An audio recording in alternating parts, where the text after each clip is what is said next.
Santos, agradecer naturalmente o vosso convite e é um prazer estar aqui neste evento para explicar um pouco do How I Made It. Bem, primeiramente, obviamente, dizer, né, que eu sou um produto do ISEG, né? Ou seja, eu sou formado em Economia pelo ISEG, de facto, depois segui a área de mestrado também na vossa casa e na nossa, portanto, em Contabilidade e Fiscalidade e em Finanças Empresariais, com a conexão que existe, como sabemos, às pós-graduações equivalentes no ISEG, e obviamente com esta base, eu comecei a ser professor logo que acabei a licenciatura no ISEG também, durante o percurso de mestrado fui lecionando, e mesmo depois disso, das diversas áreas, primeiro maioritariamente focado em economia, né?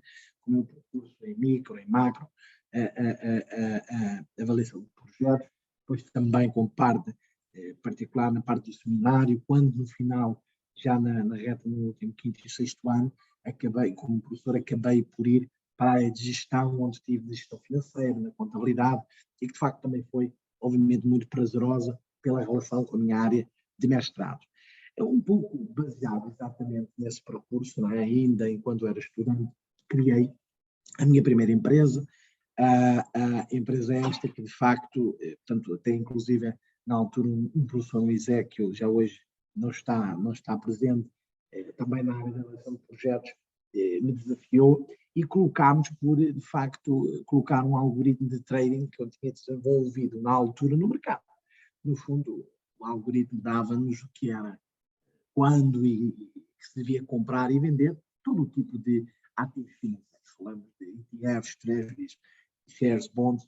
E, de facto, foi um ativo muito revolucionário. A gente ganhou royalties significativos através do leasing deste ativo intangível e, através disso, começámos também a fazer investimento, ou seja, project finance, com a nossa empresa, hoje uma empresa global, com sede nos Estados Unidos, subsidiária também em Portugal, em Londres, no Brasil, na África do Sul, na Turquia, através de onde nós exploramos portanto, os 72 países onde estamos presentes. De facto, hoje assumo, quer shareholder, quer como CEO e presidente do grupo, e no fundo sou responsável pelas duas grandes áreas do negócio, que é o trading e o project finance. Na verdade, eu escolhi o ISEG numa altura em que o ISEG, eu diria, que não vivia a presença pública que hoje vive muito bem.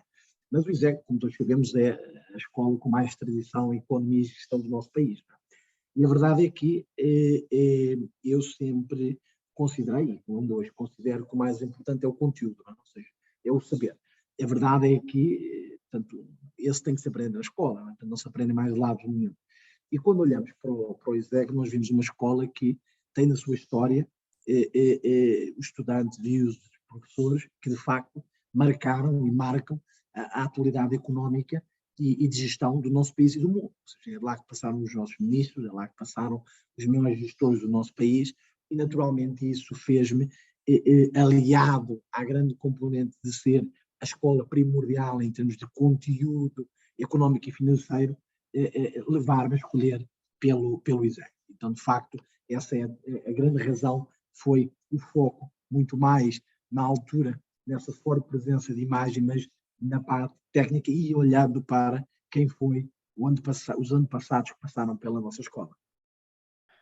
Na verdade, é totalmente baseada nisso. Ou seja, através, portanto, fazemos trading financeiro, ou seja, temos brokerage accounts nas maiores brokerage firms do mundo, na Holanda, na Numis, também em bancos, portanto, na Maryland, Wells Fargo, Credit Suisse, Barclays, onde de facto o que nós fazemos é comprar e vender todo tipo de títulos financeiros, desde ETFs, treasuries, forex, naturalmente bonds, shares, tudo isso. Portanto, compramos e vendemos com uma estratégia agressiva e de compounding, em que obviamente tomamos algum risco, mas também temos parte conservadora, que permite obviamente, através maioritariamente de ETFs de coverage risk, crescer significativamente no que à rentabilidade do nosso ativo diz respeito.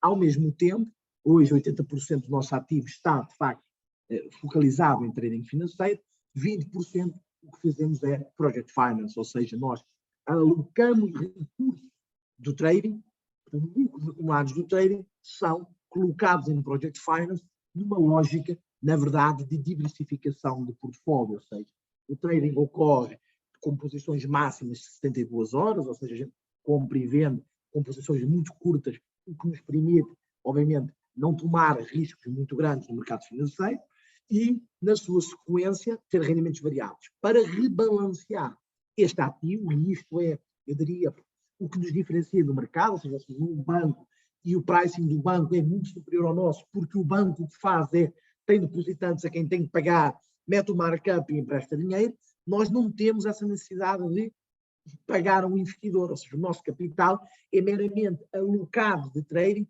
para projetos, para quê? Para que, de facto, se a nossa carteira de trading vai abaixo, o longo term do nosso Project Finance segura o total do meu ativo, como se de um hedge do portfólio se tratasse. E então, de facto, é isso. Duas grandes áreas de atuação, trading financeiro e Project Finance. É isso, de facto, a Edge faz no dia de hoje, com um modelo que é disruptivo em quê? Número um, de facto, na peça do trading, mas trading sempre existiu, já não criou o trading financeiro. Claro que o algoritmo ajuda a ter rendimentos acima da média pela sua base de trading, mas, de facto, na parte do investimento, nós somos disruptivos porque conseguimos a desmaterialização do risco operacional e financeiro de um projeto, passando efetivamente para a minha carteira de securities. Ou seja, o que eu estou a dizer é que quando eu faço um investimento num projeto, eu consigo, na verdade, estar a cobrir não só o risco desse projeto, mas, na verdade, o meu maior objetivo é fazer um seguro, se a gente assim quiser dizer, ou seja, fazer o hedge do meu portfólio de securities. Então há uma desmaterialização do risco do meu investimento operacional e macroeconómico de um projeto para o risco da minha carteira financeira. O que permite, obviamente, uma estratégia que eu diria win-win para quem é efetivamente o promotor do projeto. Na verdade, essa é uma pergunta interessante, porque bem, a gente quando entra num sistema de negócio, não é? Muitas das vezes os factos vão ocorrendo numa sequência que, obviamente, no início a gente não prevê onde se vai chegar, obviamente tendo objetivos, mas muitas das vezes os caminhos vão se abrindo e vão, obviamente, acontecendo à medida que caminhamos. A verdade é que, quando nós começámos, nós não começámos com a ideia de Project Finance, esse não era o objetivo inicial. Era, de facto, efetivamente, meramente fazer o leasing do algoritmo. E que, efetivamente, foi muito positivo, porque, de facto, ocorreu e permitia ter rendimentos significativos. Onde é que, de facto, a gente começa? Partindo, obviamente, o algoritmo para si é inovador, e ele é inovador em duas grandes peças, ou seja, quer na sua peça de capacidade de previsibilidade, que, na verdade, só tem a ver com a capacidade de mensurar o passado, ou seja, a gente consegue modelizar hoje os últimos 100 anos do mercado financeiro, e tivemos para isso o auxílio de 3 bancos principais, o Citibank, o JP Morgan e o Wells Fargo, portanto usámos a database destes 3 bancos que nos permitiu ter uma modelização de um período temporal não comumente modelizado por nenhuma outra empresa, e isso é o que nos deu essa capacidade de previsibilidade. E depois, obviamente, temos uma outra peça que é a estratégia agressiva de compounding, ou seja, e é facilmente entendível, e todos os de economia, quando falam em cálculo instrumental, entendem isto. Ou seja, vamos imaginar que hoje eu tenho um rendimento de 2,71% numa operação de trading. No fechei o meu dia e ganhei 2,71%, que é um rendimento muito pequenino, quer dizer, 2,71% não é nada demais. Mas, segunda-feira, quando eu vou entrar outra vez no mercado, se eu não retirar capital, eu entro com os 100% que eu tinha, mais o lucro acumulado. Então, os meus 2,71 que eu posso ganhar segunda-feira é sobre 100 mais os 2,71 de sexta-feira. E isto, obviamente, sendo trabalhado num formato de compounding agressivo, ou seja, com poucas retiradas de capital, permite, no final, quando há distribuição, obviamente está-se a distribuir um bolo muito maior, porque o rendimento é exponencial. E, portanto, obviamente, este é o início, digamos, da estratégia em si. Isto teve, de facto, a atração dos meus bancos de investimento do mundo. A gente conseguiu alugar, na altura, para a Goldman Sachs, para a Bridgewater, para a Blackstone, para a BlackRock, também alguns bancos, como o ABN AMRO, e isso, obviamente, foi brutalmente benéfico para nós. Não, essa é uma pergunta engraçada e uma pergunta de uma resposta muito interessante, que é quando eu vou para a universidade, eu venho de uma família que portanto, tem no setor automóvel, e eu, de facto, quando eu fui para a universidade, e era um grupo já de uma dimensão significativa, dizia, bem, muito provavelmente eu vou tirar a economia, obviamente ter a especialização numa área abrangente e depois provavelmente seguirei, obviamente, o negócio e conseguirei ter a capacidade técnica de manter um negócio que de facto necessita e justifica um investimento forte. Mas a verdade é que no primeiro ano que eu entro na universidade, portanto eu tinha muito o sonho de ficar em Portugal, contribuir diretamente para o desenvolvimento da economia portuguesa. Esse era um grande target que eu sempre dizia, eu queria contribuir para o desenvolvimento da economia portuguesa diretamente. Quando eu começo, obviamente, os estudos de economia, rapidamente as coisas começam a ganhar um formato diferente. Não é? Ou seja, eu começo, tudo o que eu dizia no início que eu não gostava, que era mercado financeiro, mas gostava de empresa só e não mercado financeiro, eu começo a entrar mesmo no mundo profissional. Ou seja, quando eu começo na parte do trading, na verdade, eu começo a entrar em tudo o que eu dizia que era o que eu não gostava. E isso, obviamente, leva-me para o mercado internacional, porque o mercado nacional, porque nós em Portugal não temos, obviamente, praticamente atividade de brokerage, portanto, não existe praticamente brokerage firms em Portugal a operar à escala que existe, portanto, no mercado americano. E então, obviamente, a necessidade de ir para fora é uma necessidade imediata. Obviamente também que tudo isto vai um pouco de encontro àquilo que nós falávamos, não é? Que é a capacidade de ir atrás de soluções.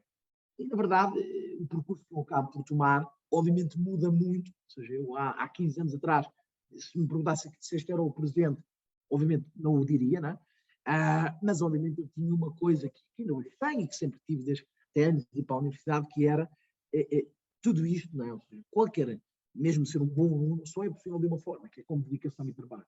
Seja ser um jogador de futebol, um advogado, um médico, ou um economista, ou um empresário, só é possível com 24 horas de dedicação e de se viver o que se faz. Não é? E sempre foi esse o espírito que eu também entrei na universidade. Então eu diria que, obviamente, não tinha capacidade de antever o que eu vejo hoje, não é? Eu onde estou hoje, mas existia um ponto claro e que existia na altura, que era uma coluna vertebral no formato de trabalhar, ou seja, a forma de trabalhar era e é a mesma hoje, ou seja, ainda que numa área ligeiramente distinta, obviamente com o mesmo formato e a mesma, digamos, dedicação, e é obviamente essa a única forma. Não é? Eu diria que é injusto elencar um ponto, eu vou elencar, mas é injusto porque na verdade, sabem, eu apercebi-me de uma coisa e vocês entendem perfeitamente, e o mercado empresarial ensina-nos isso, não é? A gente, quando estamos na universidade, vivemos uma intensidade muito grande num curto espaço de tempo. Ou seja, num semestre, 3 meses ali de aulas, a gente vive uma intensidade brutal. Ou seja, a gente somos uma folha branca quando começa e acabamos de passar 3 meses com um conhecimento brutal de matemática. Esse crescimento desse conhecimento leva-nos a viver ali 5, 6 cadeiras por semestre, muito intenso, não é? Então nós acreditamos que tudo na vida ocorre a uma velocidade equivalente. E não ocorre. Ou seja, o mundo empresarial move-se a uma velocidade muito diferente do que é a velocidade da transmissão do conhecimento na universidade. Então, eu, obviamente, tinha sempre uma ansiedade muito grande para alcançar resultados. E que se tardavam a acontecer. E muitas das vezes eu perdia. Ou seja, eu tinha dificuldade em entender porque é que eu fazia 1000 vezes e trabalhava 1000 vezes mais que os outros, fazia tudo direito e correto, e porque é que o resultado era negativo? Porque é que eu não conseguia, porque é que eu era enganado, porque é que eu perdia dinheiro, porque é que eu não tinha um bónus e só tinha o ônus. E eu perguntava-me, e dizia, mas porquê eu? Como é que é possível?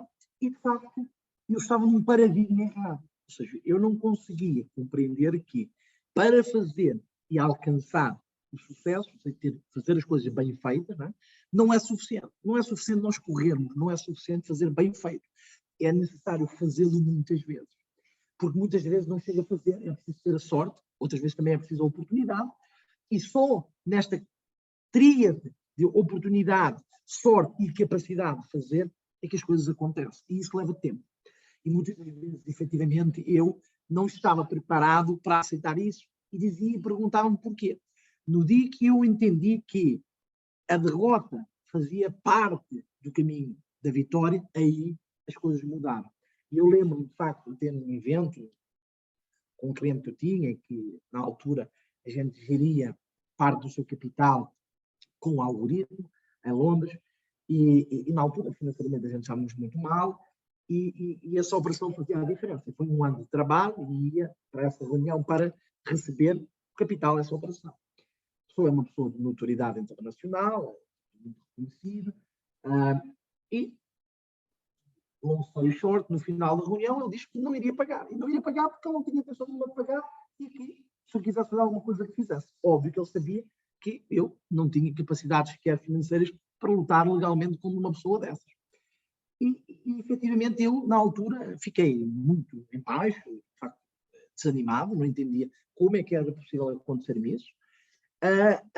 E lembro-me de olhar-me nesse dia, no final do dia ao espelho, e depois dessa derrota, né, já no decorrer de diversas derrotas nesse ano, e dizer que a pessoa que estava em frente desse espelho era a mesma que tinha sido um excelente aluno, tinha ganhado prêmios enquanto aluno, tinha criado o que criou, tinha perdido o que perdeu e tinha capacidade de recuperar o que ia recuperar. Então, assim, foi de facto quando eu percebi que só há vitória depois de derrota e depois de facto de oportunidade, de sorte e de trabalho, é que eu consegui dar a volta. Então, eu diria que, de facto, a percepção, e esse dia foi fundamental para a capacidade de entender que também da derrota se faz a vitória. Eu diria, numa palavra muito simples, eu diria resiliência e trabalho. Ou seja, uma frase muito simples, resiliência e trabalho são as chaves. Ou seja, nada é possível sem dedicação. Ou seja, se nós queremos sucesso, a gente tem que beber 24 horas, 7 dias por semana do que fazemos e fazê-lo com prazer. Ou seja, primeiro que tudo, a gente deve escolher o que gosta, ou seja, não vale a pena querer ver os sonhos dos outros, não vale a pena querer fazer o que os outros acham que é bom. A gente deve entrar no que é o que nós nos sentimos realizados. Eu digo até hoje, eu nunca trabalhei, todos os dias desfruto do que faço e não é trabalho, e esse é o segredo, ou seja, dedicação constante, resiliência, de facto trabalho e no final, tarde ou cedo, os resultados aparecem. Então, de facto, é isso que eu digo, façam com prazer, façam com gosto e corram. Fazer é de facto fundamental, ser proativo, pensar nas temáticas e querer fazer a diferença é fundamental e todos nós, de facto, somos capacitados, porque não há ninguém que entre no ISEG que não tenha capacidade intelectual para o ser, só precisa efetivamente da vontade, e eu acredito que cada dia que tem passado o ISEG de facto está mais próximo de ser, o que é na verdade já hoje uma das melhores universidades no nosso país e naturalmente do contexto internacional.